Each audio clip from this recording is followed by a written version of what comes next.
As I said last night during Kabbalat Shabbat, this is the season of celebrating our learning for the past year. School children celebrate.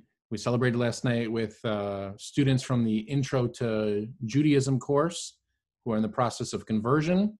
And it also marks the end of a much longer, arduous process for our beloved rabbinic intern, Zach Golden, as he completes 5 years of study at the Ziegler School of Rabbinic Studies.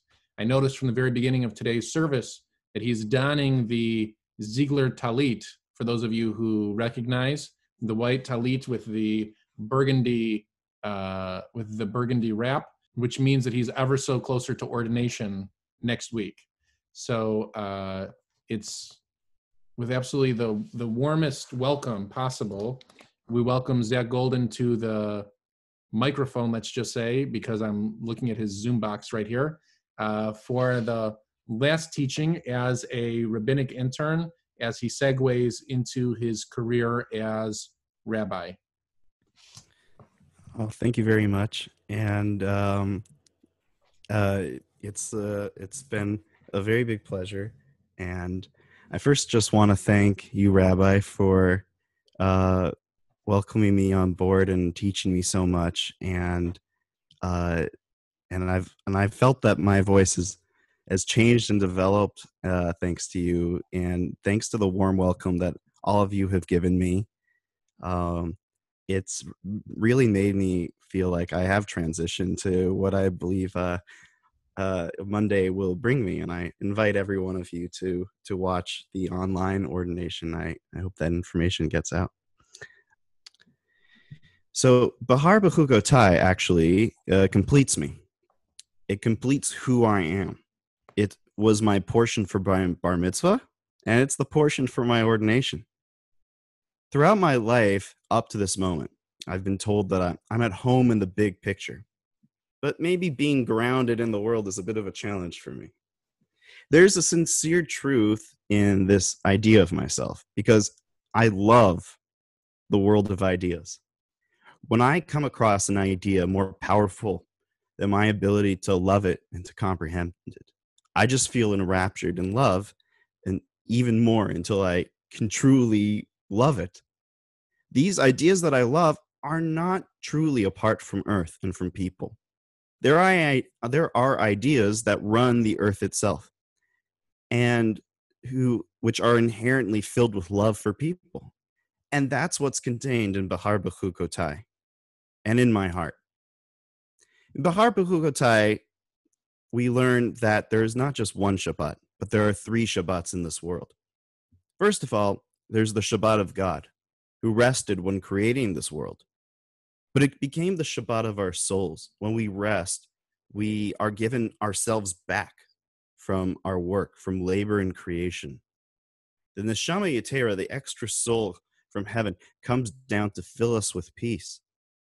Filled with peace and away from our labor, we have the means to make our labor and our creation meaningful in and of itself. Because we know we are laboring to make the whole world filled with peace, filled with Shabbat at the end. But then we learned that there's also a Shabbat of the land, the Shemitah. The land cannot produce infinitely. Its production is best served when it's given rest. In our Parsha, we learned that in the 7th year it should rest, and the grain will grow naturally well without our interference. It is also on the 7th year when our debts are set free, are released. The work of this world is not an endless chain of growth. Poverty does not make a more prosperous world, and neither does exploitation. Prosperity is a state of mind, as much as it is a material fact.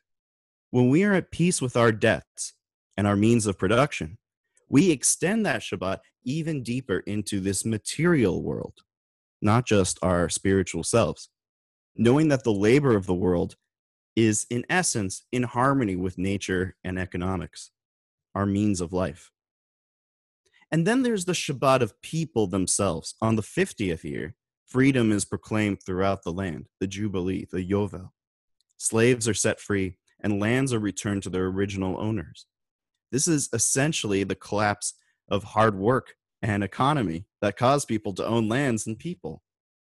It's the collapse of everything, in a sense, yet it's also the deepest renewal of our material world. It's a Shabbat of the worth of people as people, meaning that people are not just free from slavery, but they're also free from generational poverty and are reacquainted with their worth as themselves.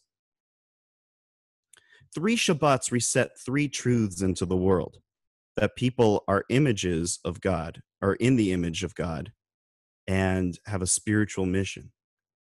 That the land and our debts work best when worked to their limits, but not beyond. And that people can accumulate, but are never meant to be stuck in a caste for eternity. And the 3 Shabbats come from a higher place. They say that peace is not just helpful, and a sense of self and fullness and completeness is not just helpful, it is commanded. It is the reason for our work. It is a sense we must hold within ourselves and our world. This current crisis and my ordination coming together is a reckoning for me.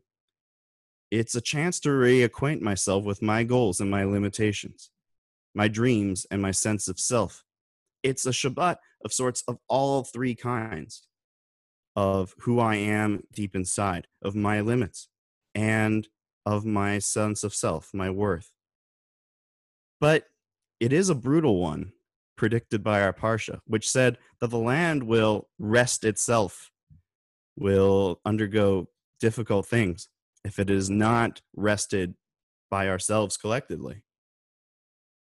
Deep in my heart, I pray for peace to prevail within us all, through and despite everything, so that the world of beautiful ideas, of the essence of Shabbat, of all 3 natures, from the innermost to one that encompasses the whole world, are put forth on our tables as the tremendous gift from God that they are. Shabbat Shalom. And I am very, very grateful for all of you and for all of my time here. Thank you.